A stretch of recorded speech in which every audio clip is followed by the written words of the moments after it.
আজ মদিনাওয়ালা নবী ওই মদিনায় শুইয়া শুইয়া উম্মতের জন্য চোখের পানি ফালায় রে গোলাম।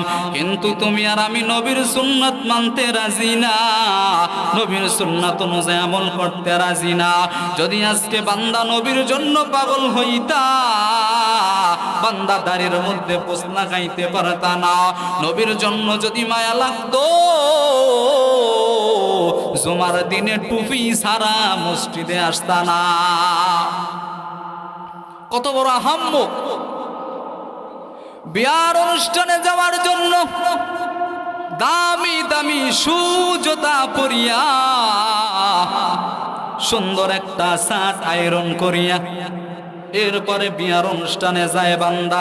কিন্তু কপালটা এত পোড়া পড়ছে, নসিবটা এত খারাপ হইছে, জুমার দিন মসজিদে আসে, মাগার মাথায় একটা টুপি থাকে না। যে ব্যক্তি জুমায় মসজিদে আসে মাথায় টুপি রাখে না, আমার মনে হয় এই আল্লাহর জমিনে ওর মতো ফকিন্নি দ্বিতীয় আর একটাও নাই। জুমার মসজিদে আসবে, একটা টুপি নিয়ে আসতে পারে না, আবার নবীর প্রেম দেখায়।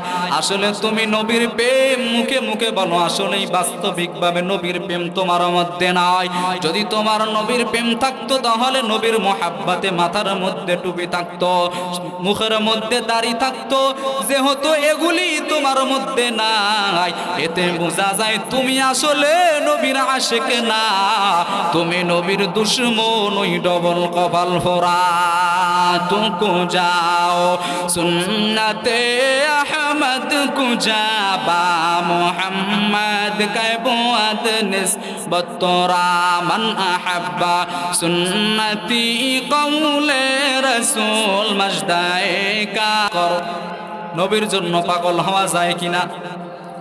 আল্লাহ তো বলছেন, বন্ধু যদি তোমার উম্মত আমি আল্লাহকে ভালোবাসতে চাই, আল্লাহরে যদি ভালোবাসতে চাই, তোমারে ভালোবাসলেই চলবে। কুল ইন কুনতুম তুহিব্বুনাল্লাহ ফাত্তাবিউনি ইউহিব্বুকুমুল্লাহ ওয়া ইয়াগফির লাকুম যুনুবাকুম ওয়াল্লাহু গফুরুর রহিম। এই কালামে জিন্দা কুরআনে হাকিম হিকমতে লা ইয়াজাল আস্তুকাদিম জামিআল ইলম ফিল কুরআনে হাকিম تكاثرت عنه أفهام الرجال। নবী নিজের গোত্রের লোকদেরকে দিনের দাওয়াত দেয়, তারা গ্রহণ করে না।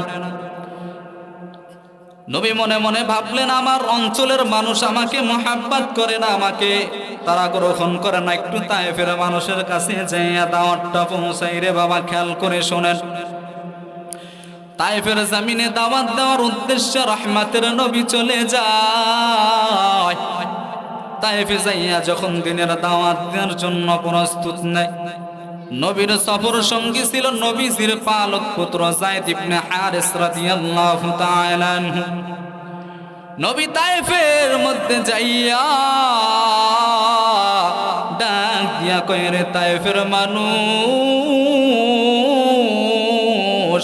তোমরা যে লাত উজ্জার পূজা করো, ওরা তোমাদের মালিক না, ওরা তোমাদেরকে খাওয়ায় না, তোমাদের প্রতিপালক এক আল্লাহ। আমি তোমাদের রাসূল গ্রহণ করে নাও।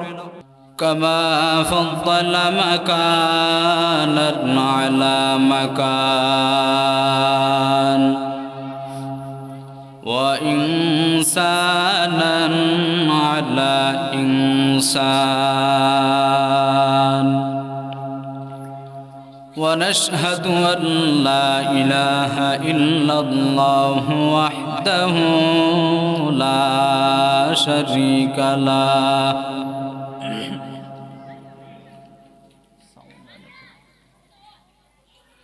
لا ضد له ولا ند له ولا مثل له ونشهد أن سيدنا وسندنا وحبيبنا وحبيب ربنا وطبيبنا وطبيب قلوبنا ومولانا محمدا عبده ورسوله أرسله بالحق بشيرا ونذيرا وداعيا إلى الله بإذنه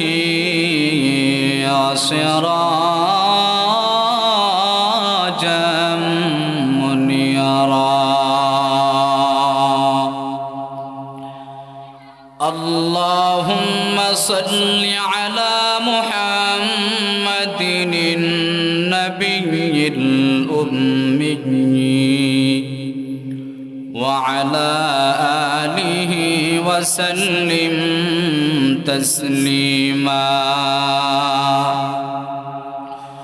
وبعد فأعوذ بالله من الشيطان الرجيم بسم الله الرحمن الرحيم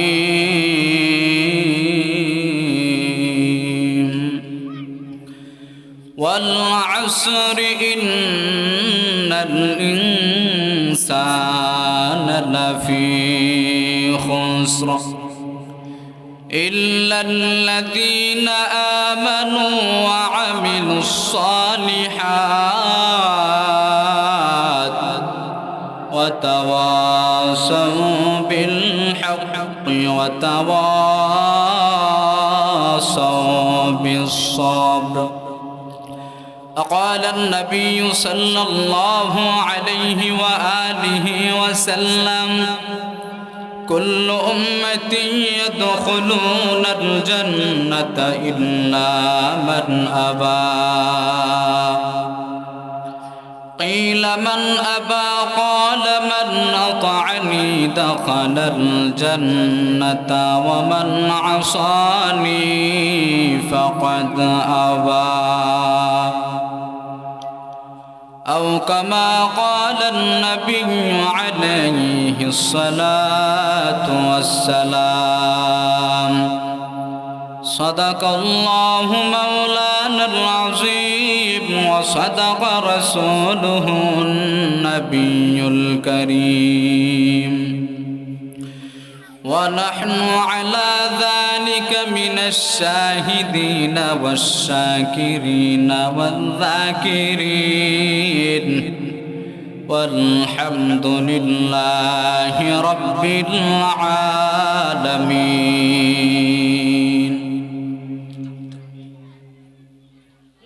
سبحانك لا علم لنا إلا ما علمتنا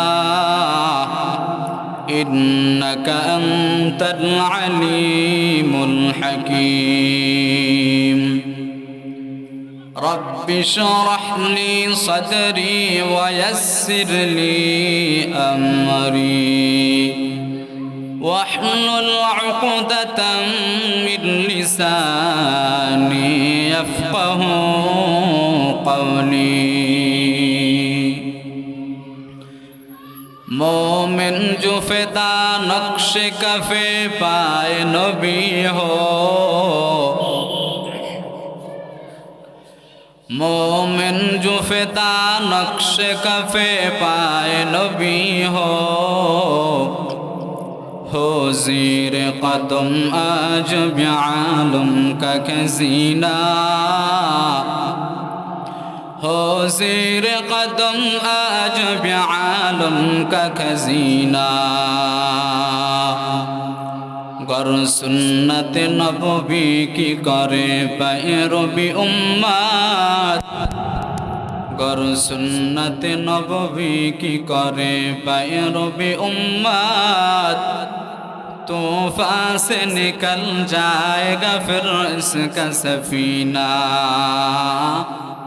तूफान से निकल जाएगा फिर इसका सफीना आशिक हो बिरादर शहंशाह दो आलम आशिक हो बिरादर शहंशाह दो आलम मिश्कों से ज़्यादा मुबारक जिसका पसीना मिश्कों से ज़्यादा मुबारक जिसका पसीना कर दिल में तरफ हो मेरे आका का ज़ियारत कर दिल में तरफ हो मेरे आका का ज़ियारत एक आन में आईन भी दिखला दे मदीना एक आन में आईन भी दिखला दे मदीना समस्त प्रशंसा महान अल्लाह ताआलार जन्य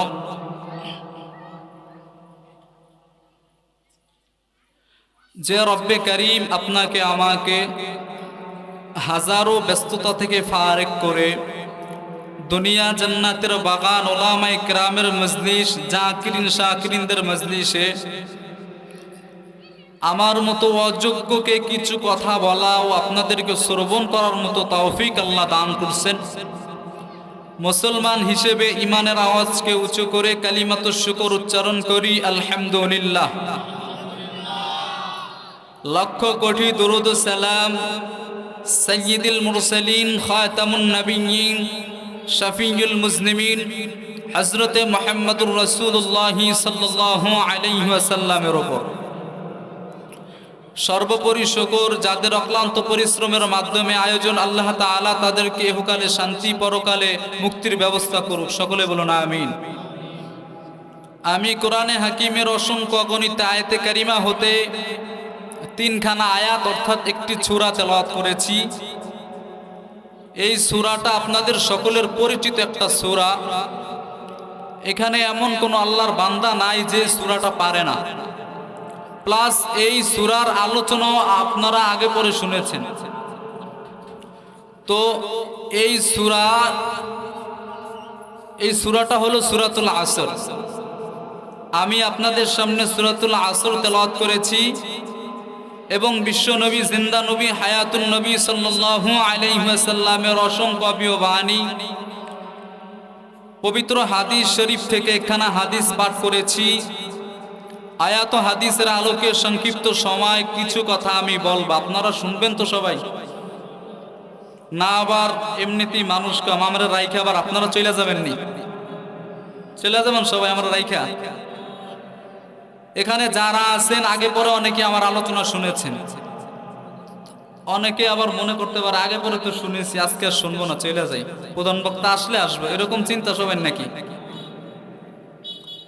আসলে এই ক্ষণস্থায়ী দুনিয়ার পিছনে মানুষ এরকম ভাবে লেগে পড়েছে যে তারা মনে করতেছে যে তারা এই দুনিয়া ছেড়ে কোনোদিন যাবে না এটাই তাদের আসল ঠিকানা আসলে কি এটাই আমাদের আসল ঠিকানা আমাদের আসল ঠিকানা কি আখিরাত আসল ঠিকানা কি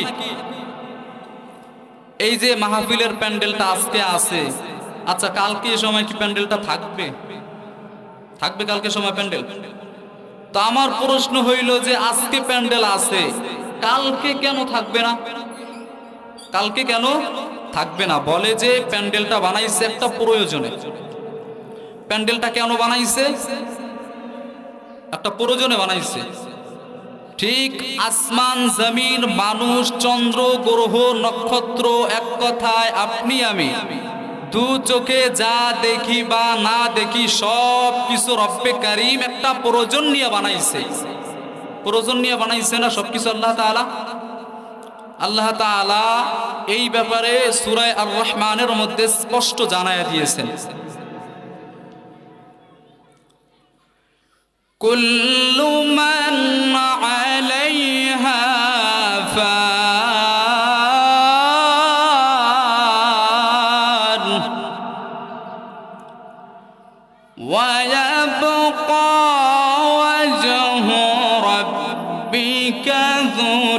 الجلال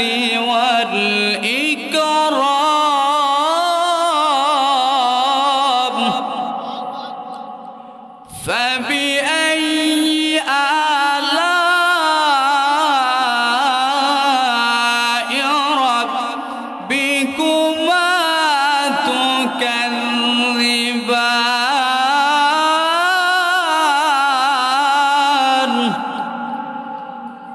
আল্লাহ বলতেছেন বান্দা আসমান জমিন চন্দ্র সূরজ গ্রহ নক্ষত্র দুই চোখে যা দেখো আর না দেখো আমি মালিক সব কিছু একটা প্রয়োজন নিয়ে বানাইছি এই মাহফিলের প্যান্ডেলটা আজকে আছে আগামীকাল থাকবে না তো কেন বানাইছে বলে প্রয়োজনে বানাইছে এই প্যান্ডেলটা বানাইছে 2 দিন এখানে মাহফিলের আয়োজন হয়েছে মাহফিল করার জন্য মাহফিল শেষ বাবা প্যান্ডেলও থাকবে না ঠিক আসমান জমিন দুই চোখে যা দেখো বানা দেখো সব রব্বে কারীম একটা প্রয়োজন নিয়ে বানাইছে আমার আল্লাহ প্রয়োজন নিয়ে বানাইছেন প্রয়োজন শেষ আল্লাহ কিছুই রাখবে না কুল্লু মান আলাইহা ফান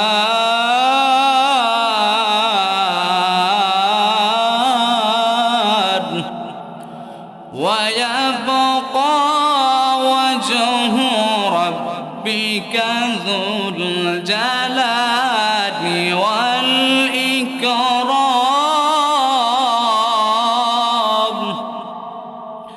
আল্লাহ বলে বান্দা সব আমি আল্লাহ একটা প্রয়োজনে বানাইছি প্রয়োজন শেষ সব ধ্বংস হয়ে যাবে মা খালাকনাস সামাওয়াতি ওয়াল আরদা ওয়া মা বাইনাহুমা ইল্লা বিল হাক্কি ওয়া আজালিম মুসাম্মা والذين كفروا عما أنذروا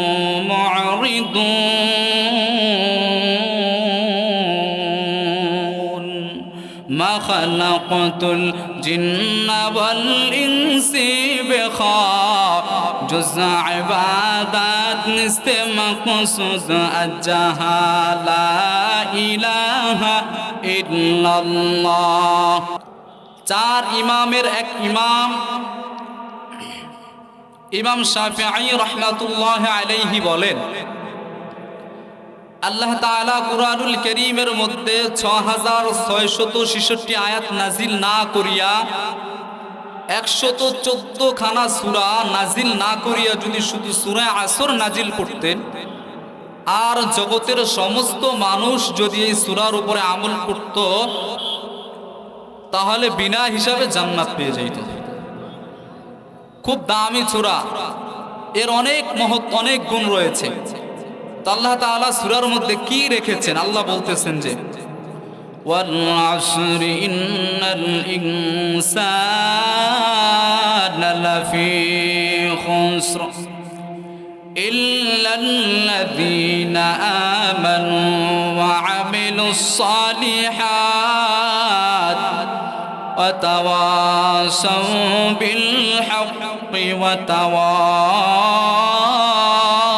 وتواصوا بالصبر والعصر আল্লাহ বলেন সময়ের শপথ আমার প্রশ্ন হইল আল্লাহর কথার মধ্যে কোনো সন্দেহ আছে সন্দেহ আছে আল্লাহ কেন শপথ করেছেন শুধু সূরা আসরের শুরুতে আল্লাহ শপথ করেছেন না না আল্লাহ কোরআনুল কারীমের বিভিন্ন জায়গায় শপথ করেছেন যেমন ওয়াত-তুরি ওয়া কিতাবিম মাসতুর ফি রাক্কিম মানশুর লা উকসিমু বিয়াউমিল কিয়ামাতি ওয়া লা উকসিমু বিন নাফসিল লাওয়ামা لا أقسم بهذا البلد وأنت حل بهذا البلد ووالد وما ولد আল্লাহ বারবার কেন শপথ করেছেন রে গোলাম আল্লাহর কথা কোনো সন্দেহ নাই। এরপর আল্লাহ বারবার শপথ করেছেন, এর কারণ হইল আল্লাহ শপথ করার পর বুঝাইতে চাইছেন যে শপথের কথা এবং তার কথার গুরুত্ব আল্লাহ বাড়ায়া দিয়েছেন। যেমন আমাদের সমাজের মধ্যে আপনি একটা কথা বললেন আপনার প্রতিবেশীকে, সে বলল আমি তোমার কথা বিশ্বাস করি না, তখন আপনি বললেন কসম, তখন কিন্তু সে বিশ্বাস করেছে। এর কসমের দ্বারা বিশ্বাসটা বাড়ায় দিয়েছে। কি বলেন? ঠিক আল্লাহ শপথ করেছেন ওয়াল আসরি ইন্নাল ইনসানা লাফি খুসর। আসরুন শব্দের অর্থ হলো সময়, আরো অর্থ রয়েছে, আরেকটা অর্থ হলো আসর শব্দের অর্থ হলো আসরের নামাজ। যদি সময় থাকে আমি আসরের নামাজের শপথের ব্যাপারে আলোচনা পরে করব, মূল আলোচনায় যাচ্ছি। ওয়াল আসরি মানে কি? সময়ের শপথ, মহাকালের শপথ। ইন্নাল ইনসানা লাফি খুসর, নিশ্চয় পৃথিবীর সমস্ত মানুষ ক্ষতির মধ্যে রয়েছে। ইল্লাল্লাযীনা আমানু ওয়া আমিলুস সালিহাত ওয়া তাওয়াসাউ বিল হাক্কি ওয়া তাওয়াসাউ বিস সাবর। এর তরজমা পরে কোরিয়ার মধ্যে হাদিসে চলে যায়। আল্লাহ বলতেন সময়ের শপথ, নিশ্চয় পৃথিবীর সমস্ত মানুষ ক্ষতিগ্রস্ত, জাহান্নামী। পৃথিবীর সব মানুষকে, এদিকে মনোযোগী হন, পৃথিবীর সমস্ত মানুষ কি জাহান্নামী? আল্লাহ কি বলছে? সব। এখন আপনি চিন্তা করলেন আল্লাহ তো বলছে সবাই জাহান্নামী যাবে, নামাজ পড়ে কি হবে, রোজা রেখে কি হবে, জম্মের মতো সিগারেট আর গাঞ্জা খাই, এমনি তো জাহান্নামে যাব। ওই দিকে নবী হাদিসের মধ্যে বলেন কুল্লু উম্মতি ইয়াদখুলুনাল জান্নাতা ইল্লা মান আবা। পৃথিবীর সব উম্মতরা জান্নাতি। মানে আরেকজনে চিন্তা করলো রাসূল বলছে সবগুলা জান্নাতি, তাহলে আর গাঞ্জা গুঞ্জা খায়া যেমনি ইচ্ছা চলি, বললেই তো জান্নাত। হাদিস আরো আছে না নাই? আরো কিছু অংশ আছে। সূরা কি শেষ হয়েছে না আরো কিছু আছে? আগে আল্লাহ যা বলছে সেটা শেষ করি, কি বলেন? আল্লাহ বলছেন যে সব মানুষ জাহান্নামী, ক্ষতিগ্রস্ত। ইল্লা দ্বারা আল্লাহ এখানে ব্রেক মেরেছেন যে ইল্লাল্লাযীনা আমানু ওয়া আমিলুস সালিহাত, কিন্তু যারা ঈমান আনয়ন করেছে এবং আমল করেছে তারা ব্যতীত সব মানুষ ক্ষতিগ্রস্ত, কিন্তু যারা ঈমান এনেছে এবং আমল করেছে। ওয়া তাওয়াসাউ বিল হক, এবং একে অপরকে সত্যের দিকে তাকিদ করেছে। সত্যের দিকে কি করেছে? ওয়া তাওয়াসাউ বিস সাবর, এবং একে অপরকে সবরের দিকে তাকিদ করেছেন। এর সোজা অর্থ হইল সৎ কাজের আদেশ করা, অসৎ কাজে বাধা প্রদান করা। ইল্লাল্লাযীনা আমানু ওয়া আমিলুস সালিহাত ওয়া তাওয়াসাউ বিল হাক্কি ওয়া তাওয়াসাউ বিস সাবর। যারা ঈমান এনেছে এবং আমলে সলেহ করেছে এবং সৎ কাজের আদেশ করেছে এবং অসৎ কাজে বাধা প্রদান করেছে। এই অসৎ কাজে বাধা প্রদান করতে যাইয়া বান্দার উপরে বিভিন্ন ক্ষেত্রে হুমকি এসেছে। যেরকম যদি তুমি নেতার বিরুদ্ধে কথা বলো, তোমার ঘর উল্টায়া দেওয়া হবে, তোমার বাড়িঘর ভেঙে ফেলা হবে, তোমাকে রাস্তায় বের হতে দেওয়া হবে না। এরপরও বান্দা সত্য কথা বলেছে, হক কথা বলেছে। এই বান্দা আছে সত্যের উপরে। কি বলেন? যারা ঈমান আনছে, আমল করছে, সৎ কাজের আদেশ করছে, অসৎ কাজে বাধা প্রদান করছে, বাধা প্রদান করতে যাইয়া যেই বিপদ আসছে এই বিপদের ক্ষেত্রে সবর করেছে, এই গুণে গুণান্বিত ব্যক্তিরা জাহান্নামী না, বাকি সব গুণা জাহান্নামী। এবার বুঝছেন কয় গুণওয়ালা মানুষ জান্নাতি? বলেন 4 গুণওয়ালা। কয় গুণওয়ালা? এক নম্বরে ঈমান, দুই নম্বরে নেক আমল, তিন নম্বরে সৎ কাজের আদেশ করা, চার নম্বরে অসৎ কাজের বাধা প্রদান করা। নবীজি বলেন কুল্লু উম্মতি ইয়াদখুলুনাল জান্নাতা ইল্লা মান আবা, কিলা মান আবা ক্বালা মান আতা'আনি দাখালাল জান্নাতা ওয়া মান আসানি ফাকাদ আবা। সব উম্মতরা জান্নাতি, কিন্তু যারা আমাকে মানে না তারা জান্নাতি না। সাহাবায়ে কেরামের মধ্যে কেউ প্রশ্ন করলেন, পয়গম্বর কারা আপনারে মানে না? বলে যে আমার সুন্নাত মানে না সে আমাকে মানে না। এই না মানার মধ্যে দুই দল, একদল নিজে নামাজ পড়ে না, মনে মনে আফসোস করে নামাজ পড়া দরকার। নিজে রোজা রাখে না, মনে মনে আফসোস করে রোজা রাখা দরকার। নিজে ভালো কাজ করতে পারে না, মনে মনে আফসোস করে ভালো কাজ করা দরকার। এরা হলো সিঙ্গেল কপাল পোড়া। এরা কি সিঙ্গেল কপাল পোড়া। আরেক দল আছে নিজে নামাজ পড়ে না, অপরজন নামাজ পড়তে দেখলে ভালো লাগে না। নিজে রোজা রাখে না, অন্যকে রোজা রাখতে দেখলে ভালো লাগে না। নিজে ভালো কাজ করে না, অপরকে ভালো কাজ করতে দেখতে ভালো লাগে না। এরা সিঙ্গেল না, এরা নবীর দুশ্মন, ডবল কপাল পোড়া। তুকু যাও সুন্নতে अहमद कुजाबा मोहम्मद कैबुअत निस्बत तोरा कार शैता मी कुनी नामत अली गरवाली लानो तस्तगबर अली।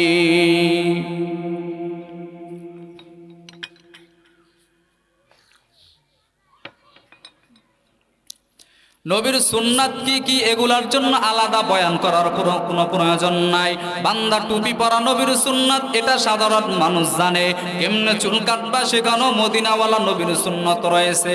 যারা মানে তারা নবী মানে তারা জান্নাতি, যারা মানে না তারা নবী মানে না, তারা সহসয় জান্নাত পাবে না।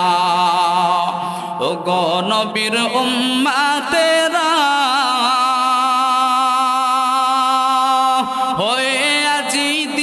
সাহারা, কোরআন হাদিসের চলো যখন যাহা চাই মনে, নবী বিনে কে দাঁড়াবে পুলসিরাত মিজানে, নবী বিনে কে দাঁড়াবে পুলসিরাত মিজানে। এমন এতিম নবী আমার, পিতা মাতা নাই যে তাহার, তারপরেও কত মারা মারলো তাকে দুশ্মনে, নবী বিনে কে দাঁড়াবে পুলসিরাত মিজানে, নবী বিনে কে দাঁড়াবে পুলসিরাত মিজানে। নবী আমার জীবন ভরে দিনের লাগি কষ্ট করে, দান দান শহীদ করিলেন ওহুদেরই ময়দানে, নবী বিনে কে দাঁড়াবে পুলসিরাত মিজানে, নবী বিনে কে দাঁড়াবে পুলসিরাত মিজানে। নবীর মায়া নাই কি তোমার,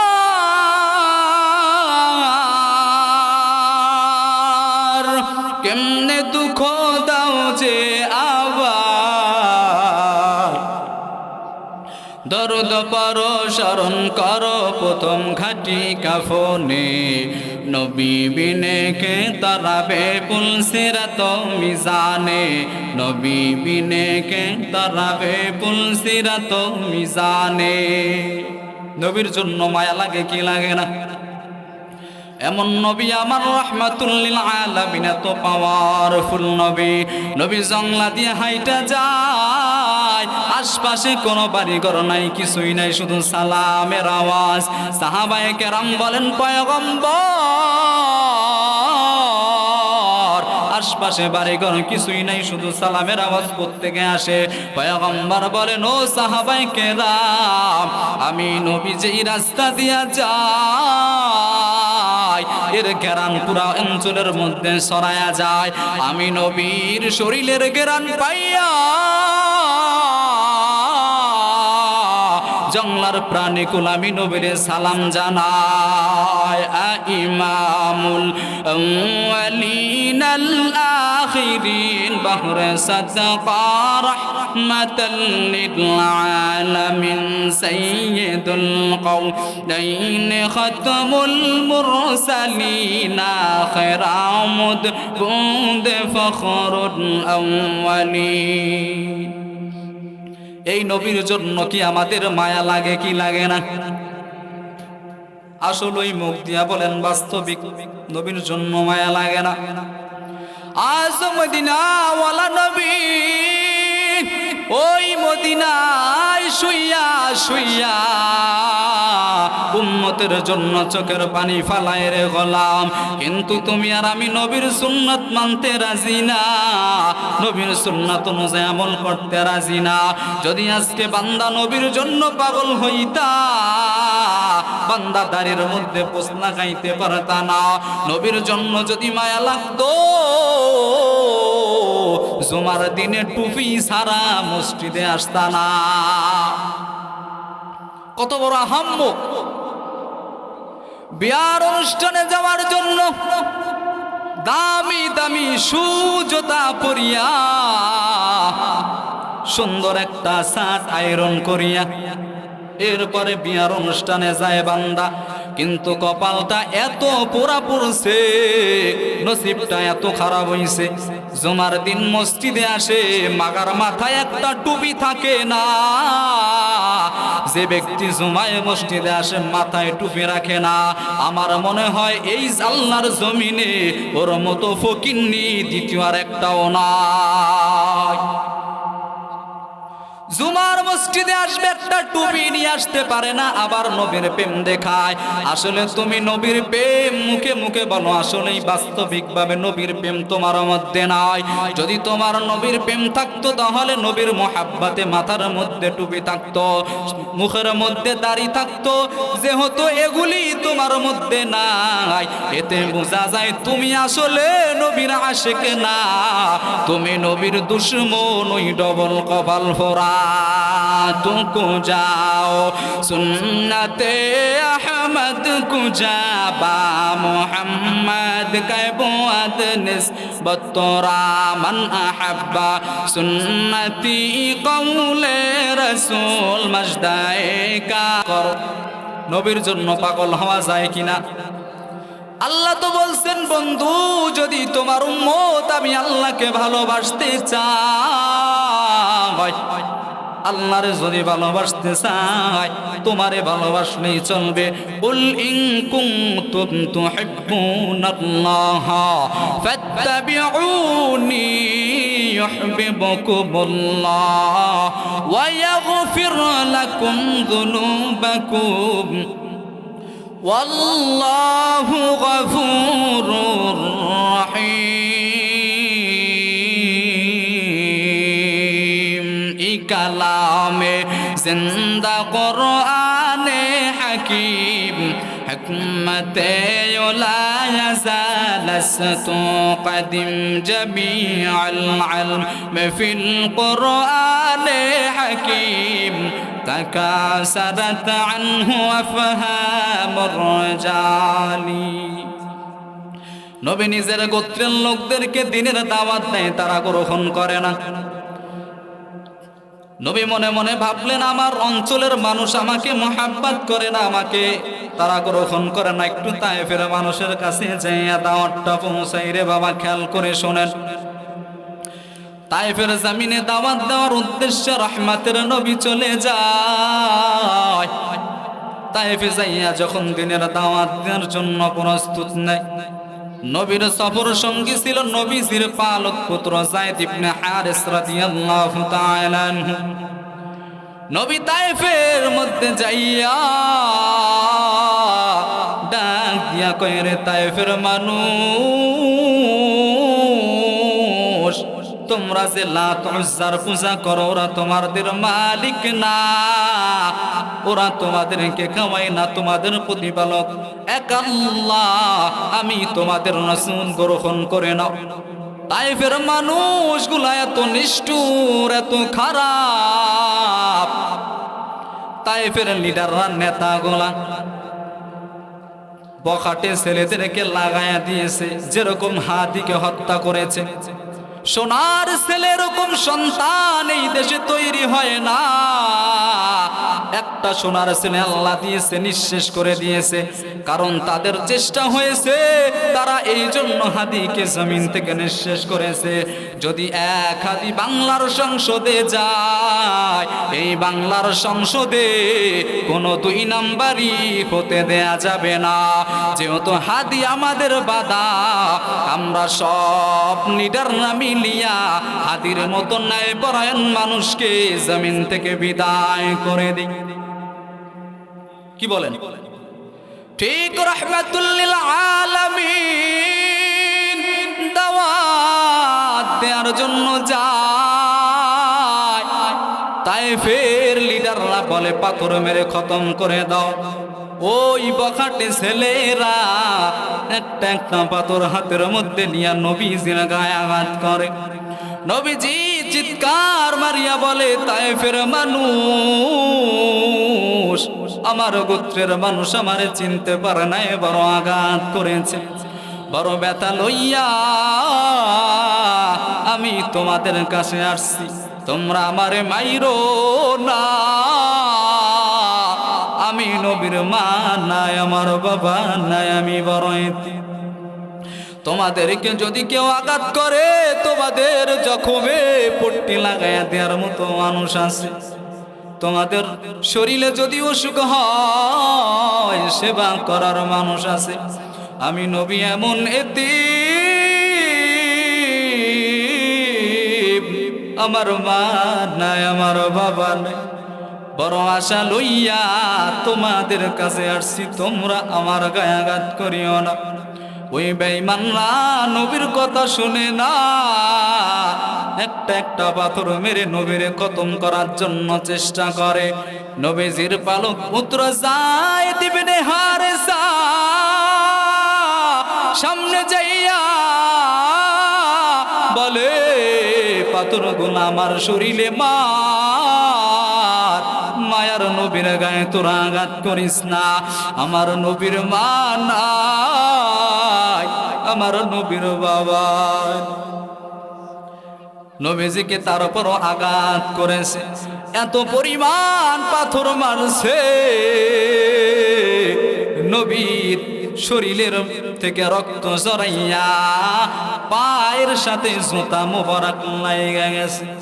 এরে বাংলার মানুষ ভালো করে শুনে নাও, আজকে তায়েফের ময়দানে নবী মার খেয়েছে, উহুদের ময়দানে নবী মার খাইছে।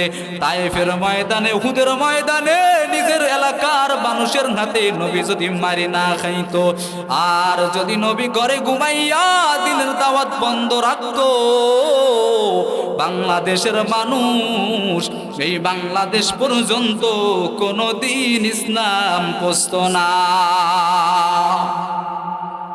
ইতিহাস পড়েন না তো, নবীর জন্য মায়াই তো নাই, জুমার নামাজি তো পড়তে আসে না অনেকে। আসলে ভাই কি বলবো, সত্য কথা মুখ দিয়া বের হয়ে যায়। জাআল হক ওয়া যাহাকাল বাতিল ইন্নাল বাতিলা কানা যাহুকা। মক্কা জয় করছে নবীজি, মক্কা জয় করছে, অথচ যেদিন নবীজি যায় কাবা ঘরের দিকে তাকায়া চোখের পানি ছাইরা দিছে। এ মাতৃভূমি ছাইরা আমার তো ইয়াসরিবের পথে যাইতে মন চায় না। এখানে আমার বাপ দাদার স্মৃতি রয়েছে, কত স্মৃতি আমার এখানে, আমি এই তায়েফ আমার মক্কা নগরী ছেড়ে আমার চলে যাইতে মন চায় না। আসলে যাইতে মন চায়। এই যে অনেক ছাত্র আমরা যখন মাদ্রাসায় যাই ভাই, বিশ্বাস করেন যাইতে মন চায় না, এত কষ্ট লাগে না। ঠিক নবীজিকে তো সসম্মানে পাঠায় না, নবীজিকে কষ্ট দিয়া আঘাত দিয়া মদিনা মক্কা থেকে বের করে দিয়েছেন। নবীজি চোখের পানি সারিয়া কান্না করতে করতে যায় আর বলে, আমার তো যাইতে মন চায় না, এরপর যাইতে হয়। তবে মক্কা মনে রাখ, এমন একটা দিন আমি নবী আসবো যেই দিন বিজয়ের পতাকা এই মক্কার জমিনে একমাত্র মুসলমানদের হবে। সেই নবী মক্কায় ঢুকছে আর বলছে যা আল হক ওয়া যাহাল বাতিল ইন্নাল বাতিলা কানা যাহুকা, সত্য শেষে বাতিল নিঃশেষ হয়েছে, সুতরাং বাতিল নিঃশেষ হওয়ারই বিষয়। এখন যারা আছেন দিনের পথে লাইগে আছেন, নিজে হোঁচট খাইবেন না রে বাবা। জয় এত সস্তা না, জয় এত সস্তা না। অনেক কষ্ট ক্লাসের পর আপনার জয় অর্জন করতে হবে। ধৈর্য ধারণ করেন, ধৈর্য ধারণ করলে আল্লাহ কি পুরস্কার দিবেন। আল্লাহ কুরআনুল কারীমের মধ্যে স্পষ্ট ধৈর্যকারীদেরকে বড় একটা পুরস্কারের কথা বলছেন, শুনবেন। বড় পুরস্কারটা কি? আল্লাহ বলেন ইন্নামা ইউওয়াফাস সাবিরুনা আজরাহুম বিগাইরি হিসাব।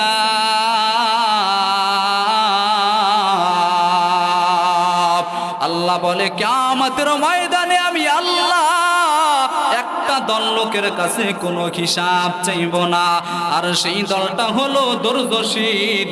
ধৈর্যশীলদেরকে কিয়ামতের ময়দানে আমি আল্লাহ বলবো বান্দা বিনা হিসাবে তুমি জান্নাতের মধ্যে ঢুকে যাও। আপনারা তো কিছুই বলেন না, আলোচনা বুঝতেছেন না। ইন্নামা ইউওয়াফাস সাবিরুনা আজরাহুম বিগাইরি হিসাব।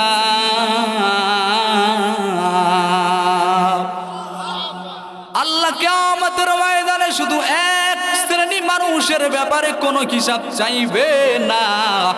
আল্লাহ বলবে বান্দা বিনা হিসাবে জান্নাতে যাও। ওয়া তাওয়াসাউ বিল হাক্কি ওয়া তাওয়াসাউ বিস সাবর। যারা বিপদের ক্ষেত্রে ধৈর্য ধারণ করবে আমার আল্লাহ কিয়ামতের ময়দানে তাদেরকে বিনা হিসাবে জান্নাত দিয়া দিবে।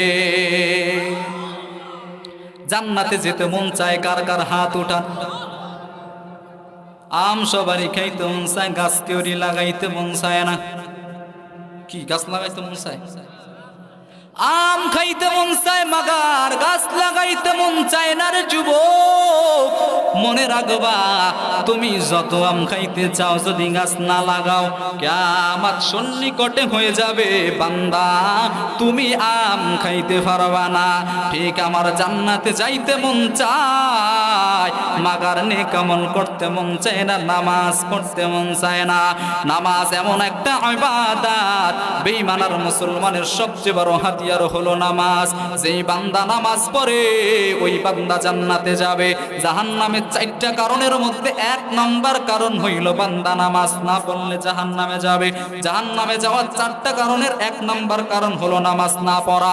ক্বালু লাম নাকু মিনাল মুসাল্লিন। আলোচনা অন্যদিকে যাইতেছে, আমি নিতে চাইতেছি না, গোছায় আমি আলোচনা এখানে শেষ করতে চাইতেছি। ক্বালু লাম নাকু মিনাল মুসাল্লিন। আল্লাহ বলে জাহান্নামে যাওয়ার সবচেয়ে বড় কারণ হইল নামাজ না পড়া।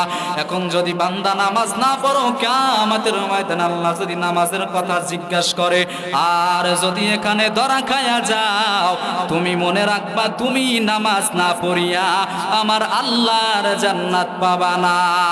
মুকুন সুস্তি নামাজে পাঞ্জগানা ফাওয়াইলুল লিল মুসাল্লিন আল্লাযীনা মুমিনারা। এই নামাজ ইমদাদে দা ইস্তাঈনু আয়াতে কুরআন ওয়া আয়াতে কদ ফালাহা রায়াতুকুন কাওরকুম দর মানিয়াজদের সাদিকুন। জান্নাতে যেতে হলে কয়টা কর্মসূচি দরকার? 1 নম্বরে ঈমান। জোরে কোন 1 নম্বরে কি? 2 নম্বরে কি? বলেন তো 2 নম্বরে কি? 2 নম্বরে নেক আমল, নামাজ, রোজা, হজ, যাকাত। 3 নম্বরে হলো সৎ কাজের আদেশ করা, নাহি আনিল মুনকার, অসৎ কাজে বাধা প্রদান করা। এই বাধা প্রদান করতে যাইয়া আপনার উপরে বাধা আসবে। একটা মানুষ আকাম করলো, আকাম যারা করে সব মনে করেন ওই আলারা, বুঝেন না? ওই আলারাই আকাম করে, কারণ তারা জানে আকাম করলেও আমাদেরকে কিছু কওয়ার কেউ নাই। এই আকাম করনে ওয়ালাকে যদি আপনি যাইয়া কিছু বলেন, আপনার উপরে অনেক বাধা আসবে। যেমন কি বাধা? এই তুই কেন বলছোস রাত্রে বাসায় ফোন দিব, তুই আমার বিরুদ্ধে কেন কথা বলছোস, সকালে রাস্তায় হাঁটতে পারবি না, তোর বাড়িঘর উপর উল্টায়া দেব, তোর মেয়েকে স্কুলে গেলে কিডন্যাপ করব, এরকম হাজার রকমের ভয় আসবে বান্দা। এই ভয়ের ক্ষেত্রে যদি তুমি সবর করো, তাহলে আল্লাহ বলছে বান্দা তোমার জন্য একটা পুরস্কার আছে, জান্নাত। ইন্নামা ইউয়াফাস সাবিরুনা আজরাহুম বিগাইরি হিসাব। কিয়ামতের ময়দানে আল্লাহ এই সবরকারীকে বিনা হিসাবে জান্নাত দান করবে। এই চারটা কর্মসূচি কে কে পালন করতে রাজি? দুইটা আমার আল্লাহকে দেখায় দেন। লিল্লাহি তাকবীর।